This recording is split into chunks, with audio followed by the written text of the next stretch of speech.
Meta shares in focus following an upgrade from hold to buy amid its cost-cutting program. That coming from Argus Research senior securities analyst Joseph Bonner, who joins us now. Good to have you on the show, Joseph. So upgrading to a buy with a $270 price target. Good to see you here. So walk us through your base case here for Meta. Sure. So Meta, announced another cost-cutting measure, a couple of weeks ago. You add that to what they did in November. So 10,000 headcount in November, 11,000 headcount this time. Taking real estate and rationalizing that, process improvements, cutting other low-priority projects. Taken all together, it's a real serious cost-cutting measure. When you look at, Microsoft and Alphabet, you're talking 5%, 6% cuts. This is a 24% cut, so it's a big cost-cutting measure. Going to save about $8 billion on their 2023 expense projections. So a serious measure in a kind of low revenue growth environment, very uncertain revenue growth environment, and kind of giving the market what it wants, giving it profitability, probably increased profitability and cash flow. And you mentioned the revenue growth, something obviously that investors really honing in on as well there. What are your expectations for that? Because obviously the cost cutting isn't necessarily helping with that side of the business. Correct. Again, we're in a tough revenue environment. Digital advertising is slow. There's that hangover from the Apple ad tracking transparency issue. If consensus can be believed, its revenue will be down about single digits this quarter and maybe down a little bit next quarter. I really am not looking for a revenue recovery until later in the year, much later in the year, and I think it'll be slow. I think investors may be getting a little bit ahead of themselves, thinking that second half is going to be great. I'm a little bit more conservative on the revenue front, thinking slow recovery after maybe 1 or 2 quarters of negative growth. And you mentioned some of these ad dollars here.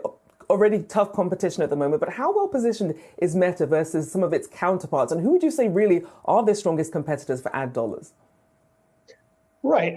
So I think Meta actually is doing quite well in the competitive landscape. I mean, and really it has to do with, kind of stumbles from competitors. If anybody watched the testimony of the TikTok CEO a couple of weeks ago, obviously in trouble with the U.S. government.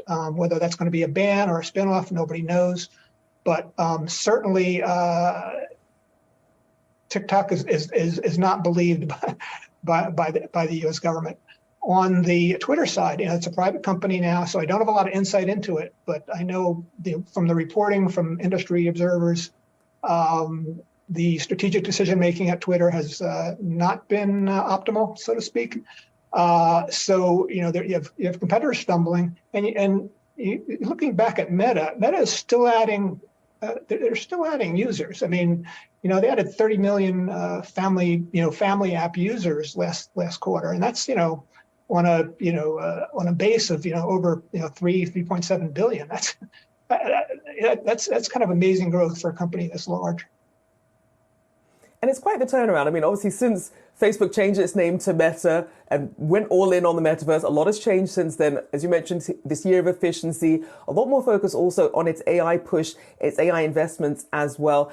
Talk about the success of this turnaround and how much is really riding on this year of efficiency for Meta. Well, I think quite a bit's riding on this year of efficiency. That's the quote from Mark Zuckerberg, the CEO.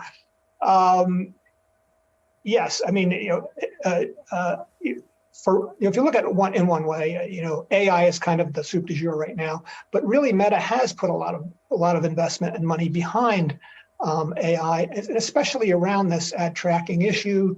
Looking to get past that Apple ad tracking issue through AI, and trying to increase the ROI on advertising, making that again regaining that kind of way to target ads through AI.